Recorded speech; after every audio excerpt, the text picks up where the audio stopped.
रुकिए। एक सवाल जो हर राम भक्त के मन में कभी न कभी उठता ही है कि राम कितने हैं, एक या अनेक? और सबसे बड़ा सवाल, और असली भगवान राम आखिर कौन है? सनातन परंपरा में एक बहुत प्रसिद्ध दोहा है, एक राम दशरथ का बेटा, एक राम घट घट में लेटा, एक राम का सकल पसारा, एक राम है सबसे न्यारा।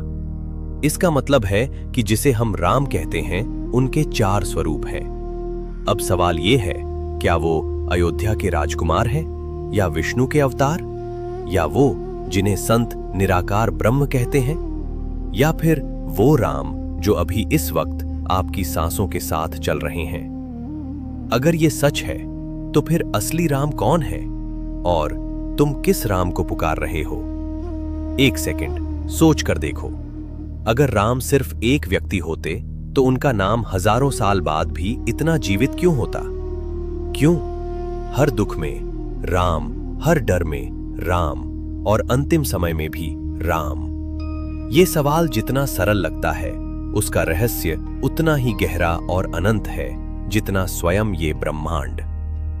नमस्कार भक्तों, आप सभी का स्वागत है विष्णु टेल्स की इस आध्यात्मिक यात्रा में, जहां आज हम सिर्फ कहानी नहीं सुनेंगे, हम राम को समझेंगे, महसूस करेंगे और शायद पहचान भी लेंगे।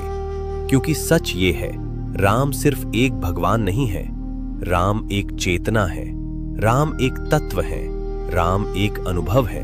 और आज हम राम को ऐसे स्तरों पर समझेंगे जो शायद आपने पहले कभी नहीं सुने होंगे, और अंत तक आपको खुद जवाब मिल जाएगा, राम कितने हैं और असली राम कौन है। लेकिन उससे पहले, अगर आपका दिल भी सच में राम को समझना चाहता है तो कमेंट में अभी लिखिए जय श्री राम, और देखिए कैसे ये यात्रा आपके अंदर कुछ बदलने लगती है। तो चलिए सबसे पहले शुरू करते हैं उन भगवान राम से जिन्हें हम सब जानते हैं लेकिन शायद पूरी तरह समझते नहीं। मर्यादा पुरुषोत्तम श्री राम, भगवान विष्णु के 7वें अवतार श्री राम, जिनका जन्म त्रेता युग में हुआ था, अधर्म का नाश करने और धर्म की स्थापना के लिए। ये वो राम हैं जिन्होंने इस धरती पर मानव रूप में अवतार लेकर ये दिखाया कि आदर्श जीवन वास्तव में कैसा होना चाहिए। उन्होंने सिखाया पिता के लिए त्याग, भाई के लिए प्रेम, पत्नी के लिए समर्पण और धर्म के लिए संघर्ष। पुत्र के रूप में उन्होंने पिता की आज्ञा को सर्वोपरि माना।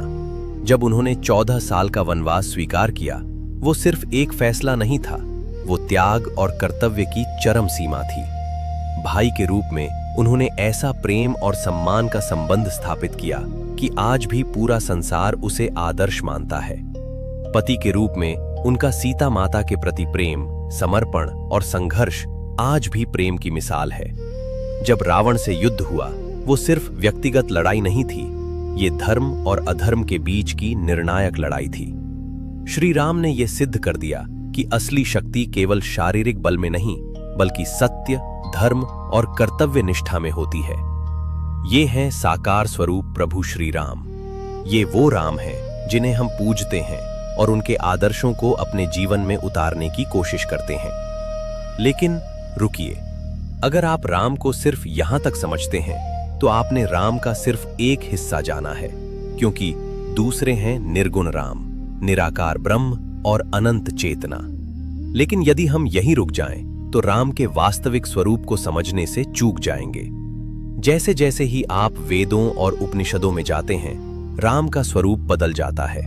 वो व्यक्ति नहीं रहते, वो एक दिव्य चेतना बन जाते हैं, एक परम सत्य के रूप में प्रकट होने लगते हैं। इन ग्रंथों में राम को ब्रह्म का प्रतीक माना गया है, वो ब्रह्म जो निराकार है, अनंत है और संपूर्ण सृष्टि में व्याप्त है। इस दृष्टिकोण से राम कोई एक व्यक्ति नहीं, बल्कि एक सार्वभौमिक चेतना है, एक दिव्य ऊर्जा जो इस ब्रह्मांड के हर कण कण में विद्यमान है। राम वो हैं जो हमें अज्ञान के अंधकार से प्रकाश की ओर, अशांति से शांति की ओर और भ्रम से सच्चे ज्ञान की ओर ले जाते हैं। वे हवा की शीतलता में हैं, सूर्य की रोशनी में हैं, जल की पवित्रता में हैं और सबसे बढ़कर हमारे अपने हृदय में हैं। जब कोई साधक ध्यान में बैठता है और अपने भीतर उतरता है तो जो शांति और आनंद वह अनुभव करता है वही राम है।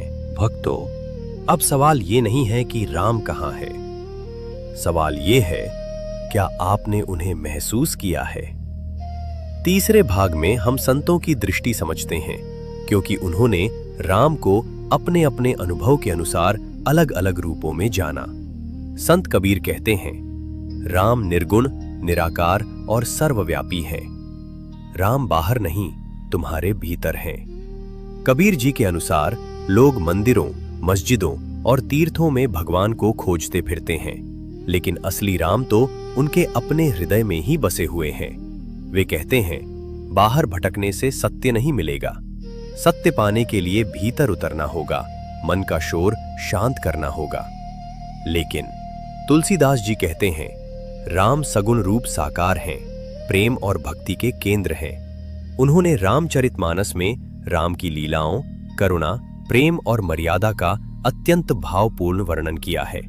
तुलसीदास जी के राम भक्तों के दुख को समझने वाले, उनकी पीड़ा हरने वाले और उन्हें स्नेह से आच्छादित करने वाले भगवान हैं। किंतु यहां पर एक प्रश्न उठता है। एक कहता है राम निराकार हैं, दूसरा कहता है साकार हैं, तो आखिर सच क्या है? दरअसल दोनों ही दृष्टिकोण सही हैं, क्योंकि राम एक ही है, बस उन्हें देखने और अनुभव करने का तरीका अलग अलग है। जैसे एक ही सूरज सुबह, दोपहर और शाम में अलग दिखता है, लेकिन होता एक ही है, वैसे ही राम एक है, अनुभव अलग अलग है। अंत में अब ये सवाल है कि राम कितने हैं? जब हम इसे बाहर से देखते हैं तो राम एक है, मर्यादा पुरुषोत्तम श्री राम। जब हम इसे आध्यात्मिक गहराई से देखते हैं तो राम अनंत हो जाते हैं। वे हर हृदय में हैं, हर जीव में हैं, हर श्वास में हैं, इस सृष्टि के हर कण में व्याप्त हैं। तो फिर असली राम कौन है? यदि तुम उन्हें आदर्श मानव के रूप में देखते हो तो वे मर्यादा पुरुषोत्तम हैं। यदि तुम उन्हें ईश्वर के रूप में देखते हो तो वे विष्णु के अवतार हैं। और यदि तुम उन्हें आध्यात्मिक तत्व के रूप में समझते हो तो वे निराकार ब्रह्म हैं, जो तुम्हारे भीतर ही विराजमान हैं। राम एक भी हैं और अनंत भी, साकार भी है और निराकार भी, कथा में भी है और अनुभूति में भी। वे कहीं बाहर नहीं, वे तुम्हारे भीतर हैं, बस उन्हें पहचानने की जरूरत है। तो अगली बार जब आप राम कहें, उसे सिर्फ बोलिए मत, उसे महसूस कीजिए, क्योंकि वही नाम तुम्हें अंधकार से प्रकाश की ओर, अशांति से शांति की ओर और भ्रम से सत्य की ओर ले जा सकता है। और जब ये अनुभव तुम्हारे भीतर जाग जाएगा, तब तुम्हें किसी से पूछने की जरूरत नहीं रहेगी कि राम कितने हैं, क्योंकि तब तुम जान जाओगे राम तुम हो, राम तुम्हारी चेतना है। अगर ये कथा आपके हृदय तक पहुंची हो तो इसे सिर्फ सुनकर मत छोड़िए, अभी एक छोटा सा कदम उठाइए। इस वीडियो को लाइक कीजिए और कमेंट में लिखिए, राम एक भी हैं, अनंत भी हैं। इस वीडियो को उन सभी तक जरूर पहुंचाएं जो सच में भगवान राम को समझना चाहते हैं, क्योंकि राम सिर्फ एक कथा नहीं, एक अनुभव है, एक चेतना है। अगर राम आपकी हर सांस में, हर विचार में, हर कर्म में बस जाएं, तो आपकी जिंदगी साधारण नहीं रहेगी, दिव्य बन जाएगी। किंतु याद रखिए, राम को ढूंढना नहीं है, राम को महसूस करना है। मिलते हैं अगले वीडियो में, जहां हम खोलेंगे एक और गहरा रहस्य, जो सिर्फ आपके विचार नहीं, आपकी पूरी जिंदगी की दिशा बदल सकता है। तब तक अपने हर श्वास में राम को बसाए रखिए। जय श्री राम।